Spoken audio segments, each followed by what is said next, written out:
Iya, Mbak Desi underscore WF, Bu Isa, suami saya sekarang sering berbohong. Apa berbohong itu bakat ya? Dan bisa jadi kebiasaan. Terus istri gimana nyikapinya? Karena saya tahu antara dia bohong atau enggak. Nah sebentar, bohongnya apa dulu nih? Bohong nggak punya uang, bohong dia posisinya ada di mana kalau lagi ditelepon istrinya pas lagi dia kerja, bohong karena punten maaf ada chattingan dengan perempuan lain, bohong apa lagi dulu nih? Bohong apa? Ya, kalau bohongnya ada chattingan dengan perempuan lain ini memang nyebelin. Dan ini yang ngaco nih. Bohong bahwa ayah di mana? Aku lagi rapat. Ayah di mana? Lagi di tol. Ayah itu biasanya ya awalnya bukan mau bohong, kenapa? Mau cepet aja supaya istrinya nggak nanya-nanya. Itu ya. Bohong karena bilang nggak punya uang, tapi ada punya uang. Nah, itu kadang-kadang apa? Itu sebuah cara untuk menyisihkan uang karena dia juga butuh uang. Yang mana dulu bohongnya? Oke, bisa kasih tahu ya. Di otak laki-laki ada namanya otak negosiasi. Ya, ada program negosiasi. Karena laki-laki ya senang sekali bernegosiasi dalam rangka sebagai underdeal atau program bantuan dalam rangka mencari nafkah.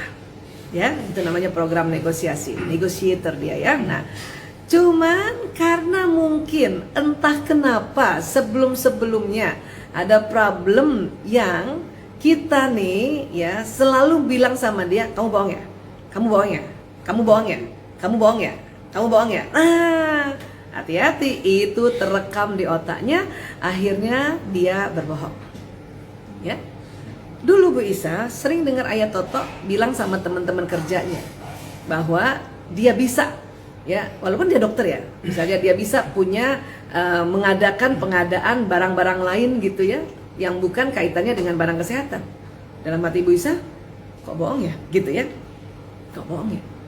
Untung Bu Isa nggak asal ngomong mulutnya untuk ayah tadi bohong ih. Kan ayah kan nggak punya produk-produk itu, masa dikasih sama atau dipromoin sama orang-orang sih gitu.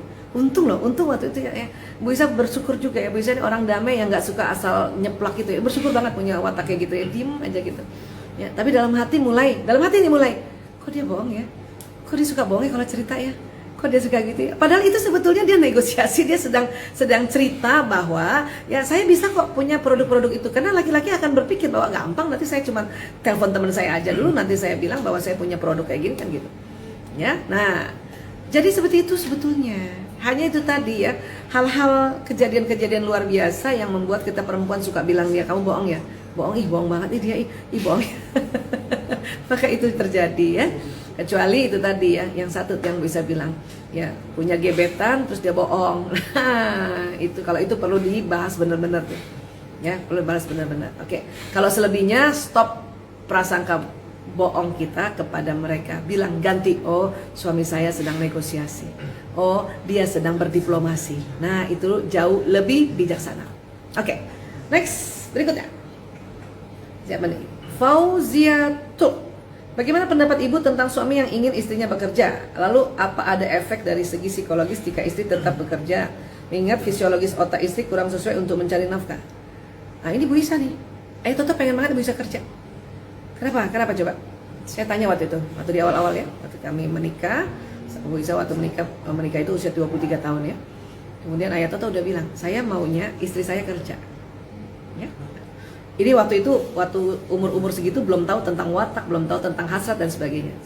Cuman Bu Isa cuma tanya sama Ayah Toto, kenapa ya kamu izinin saya kerja? Supaya saya menghormati kamu. Jadi bisa jadi suami yang meminta istrinya kerja supaya dia menghormati, ya. Terus supaya saya nggak injek-injek kamu. Maksudnya supaya saya nggak meremehkan kamu. Jadi kalau saya macem-macem, ya, saya selalu ingat bahwa istri saya mandiri. Kalau saya macam-macam ya, terus dia mau tinggalin saya, dia tetap survive. Itu kata Ayah Toto. Bisa jadi suami-suami yang mengizinkan istrinya kerja juga berpikir seperti itu. Bisa jadi ya, walau alam ya. Tapi kalau Ayah Toto begitu. Ya, nah tentunya ya kita negosiasi lagi. Ya, aku mau kerja hanya di bidang pendidikan dan kesehatan. Kenapa? Karena otak aku cocoknya di situ, ya. Cocok aku di situ, otak aku cocok di situ. Karena perempuan itu cocok di bidang apa? Pendidikan, kesehatan, dan satu lagi tuh, ya, penyajian atau membuat makanan, minuman atau baju. Nah, kurang lebih ke situlah. Ya. Saya kalau disuruh Ayah Toto misalnya sebagai pegawai konstruk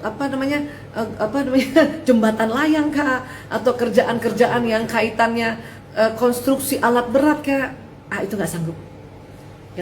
Otak saya nggak cocok ke situ, ya, karena otak perempuan memang didesain, ya, dia bisa juga bekerja bermanfaat ilmunya untuk masyarakat yang kaitannya di bidang-bidang itu. Oke, jadi sekali lagi itu yang bisa sampaikan berdasarkan apa yang dipikirkan Ayah Toto. Mungkin ini jadi sebuah inspirasi juga, ya. Oke, next. Tapi itu tadi, kalau istri bekerja, ya, nggak boleh meremehkan suami walaupun gajinya si istri lebih besar. Please, ya, hargai. Oke, siapa lagi? Mbak Edwina Pertiwi. Assalamualaikum Bu Isa. Waalaikumsalam. Saya mau tanya secara umum, ya, kenapa laki-laki sering mengingkari janjinya sendiri? Apa dulu janjinya? Janji apa? Gitu. Karena pada umumnya menurut Bu Isa, laki-laki sih nggak mengingkari, ya. Mungkin kalau dia cuma bilang, ya, nanti saya belikan kamu cincin emas, itu sebenarnya bukan mau mengingkari janji. Terus kemudian sudah bertahun-tahun nggak dibelikan, dia bukan mau mengingkari janji, mungkin duitnya nggak cukup. Belum sanggup, ya. Dan laki-laki biasanya kalau dia sudah bilang sama istrinya, saya mau belikan kamu cincin emas, dan kemudian dia tidak belikan itu, dia malu banget loh, dia guilty feeling banget loh, ya. Dia guilty feeling. Makanya kita nggak boleh juga merasa bahwa kamu nih janji-janji aku dan ingkar janji, nggak boleh ngomong kayak gitu, ya. Laki-laki ini adalah manusia yang Allah berikan juga, ya, tadi menjaga keamanan, melindungi perempuan, ya, dan juga bertanggung jawab. Ya. Adapun kalau dia misalnya bilang sesuatu, ingin memberikan sesuatu, tapi kemudian tidak juga dia berikan saat ini atau belum lagi, itu bukan karena dia mau ingkar janji, belum sanggup secara ekonomi dan juga secara mental barangkali.